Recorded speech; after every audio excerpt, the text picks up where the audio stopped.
Let's see now the rep organization, and that is key if you want to work less and make more money. First important thing is the file. That's your asset because you have all your customers there and it should be perfectly maintained. Before beginning to solicitate, you should have a minimum of 200 to 300 clients inside, so that you don't have always to look for a new customer, look for a new telephone and everything. So you take your time, if necessary a week, and you fill your file with about 100 customers with their telephone and everything. You can do it manually, you can do it on Excel, or you can do it with CRM. In general, the CRM are provided by the companies, CRM like Dynamics, Microsoft, Salesforce, Sugar CRM, HubSpot. They are the most common in the market. Advantages, they are very efficient systems. They are very good, very intelligent systems.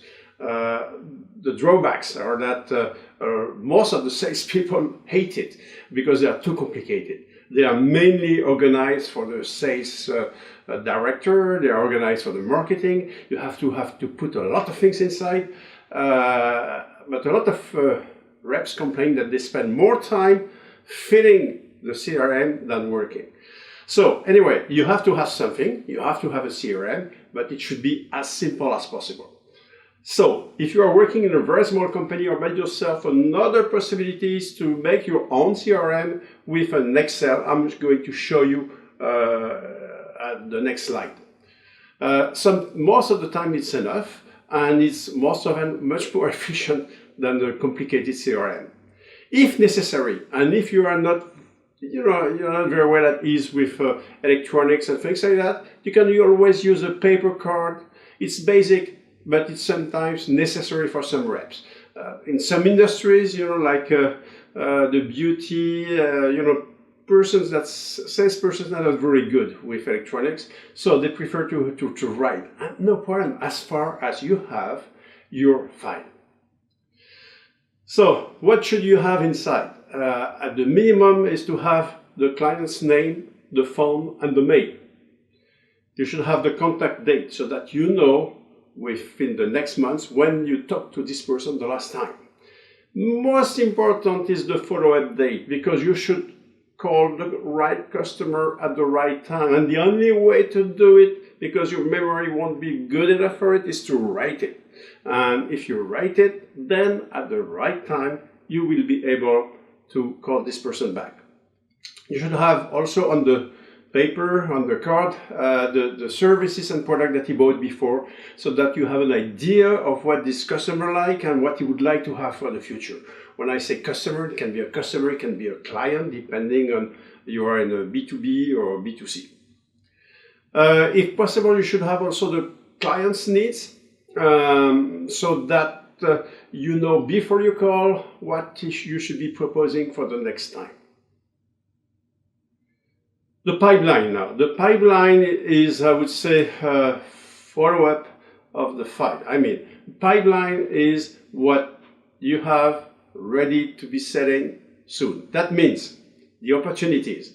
And there is a system which is called the DPA. D for date of opportunities. Will the opportunity be in 1 week, in 3 weeks, for 3 months? Then the P is for probability to win the sale. Will it be 50%, 75%, or 80%? We consider that over 75%, generally, that sale should happen. And the amount of the sale. Will it be a small sale or a big sale? The pipeline is going to tell you what's going to come in the future. Now, sales directors love the probability and the amount of sale. As a sales rep myself, because I created my own company, I know that we always expect to have something working, but we never know exactly what chance we have to get it or not. Sometimes we are sure, but most often we don't know. So, is it going to be a 60% chance of winning it or 80%? It's very difficult to make the difference. Anyway, I will talk about that later, because I won't talk about that now, because there are hours and hours of discussion that we could have. but I question sometimes the reliability of these provisions, because very often the director says, okay, I should have X millions this month, but you tell me it's only one. Why? Just because the probabilities are not the same on the paper and in the head of the salespersons.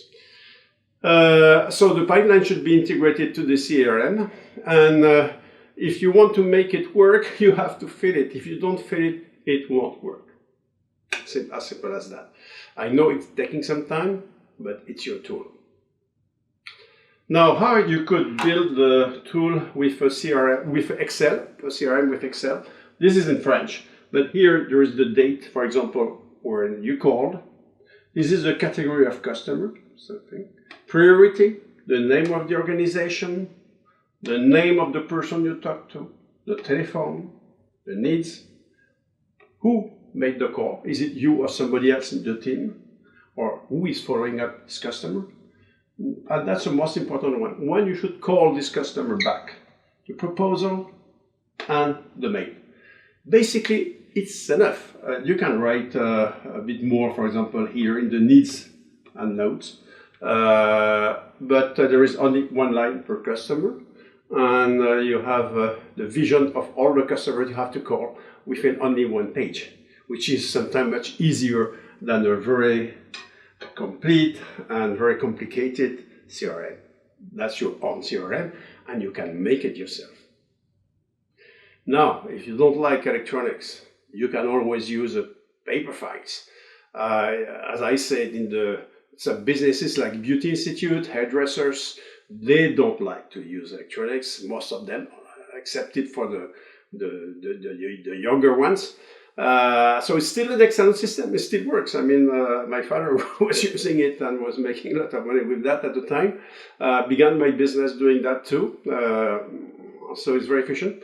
The problem is that if you lose your file, you lose the information. While if you're on a CRM plus the cloud, you are not going to lose anything. How you do that? You have a metal box. You put cards inside plus interlayers. And you could have interlayers for the following date, is it today? Should I call this customer back today or tomorrow? Because you know what? I did have thousands of phone calls. When you call somebody and he's not here, what do you hear? Oh, first it's ringing, nobody's here. So I think maybe he could be here this afternoon. So I just put the card on the right, on the table. That means I have to call him back today. Or sometimes you talk to somebody, say, oh, he's not going to be here today, he's going to be here tomorrow. Okay, so you put your file in the interlayer tomorrow. Or, I never heard he will be here in 2 days. No, he will be here next week. So there is the next week. Or it's going to be here, or it's not the right time now. You should call back in June, July, August, September. So you put that just in the right months. So it's very easy, it's very quick, it's much faster than the CRM. There is not as many information as in the CRM, but however, it's very fast and it's efficient. The information that you have to have on the card is the name again, the name of the contact, as we saw for Excel, the phone number, the mail, and what I used to do at the time, I used to have all this information of the customer on the top of the card, and it was in ink so that I wouldn't lose it.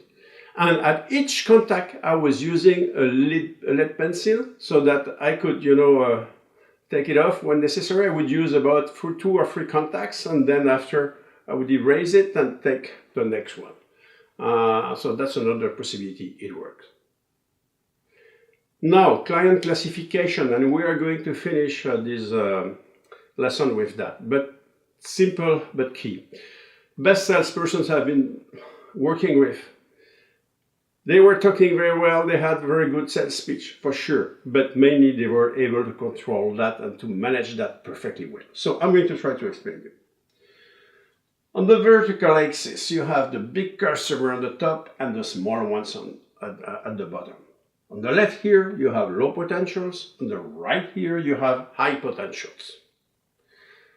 What is a potential? A potential is the difference between what you sell to this customer now to what you could be selling. And when I say a big client here, it's not a big customer, a big client with you. It's in general. Is it an important company or an important client? That's a small client in general. So here, if the person has a low potential and is a big client, that's a big A, client A. Why? Because it's your client. If the potential is small, it's because there is not much more that you can do than what you do now, right? So who is going to attack this customer? Your competitors. So what do you have to do? You have to protect this customer.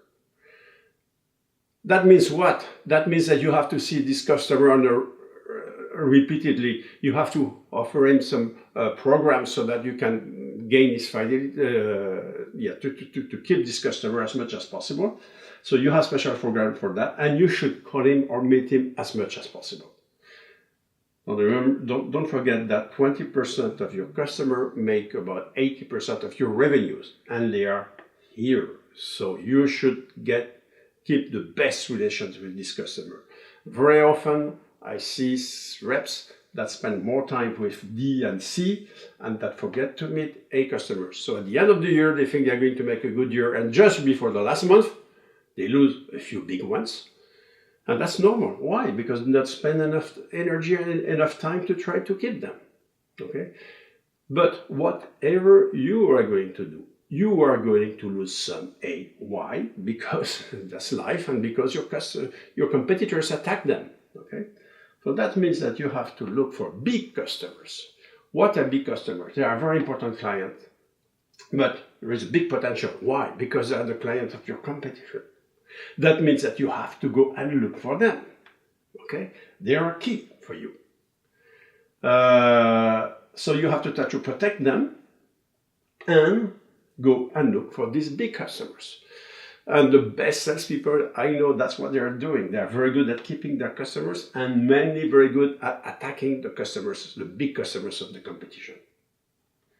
So if we consider that that's about 20 or 30% of your customers, you should spend 80% of your time for it. However, there are the C clients that you have to sort. Why? Because they are small clients, but with high potential. Why? Because they're going to grow.